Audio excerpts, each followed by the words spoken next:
furnace is being tilted for pouring. It is after you have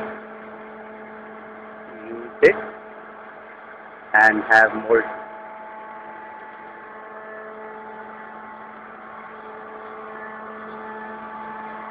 See the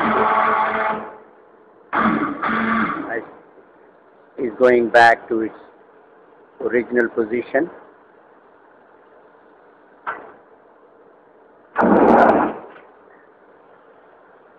Going back to its original position. Now the lift off.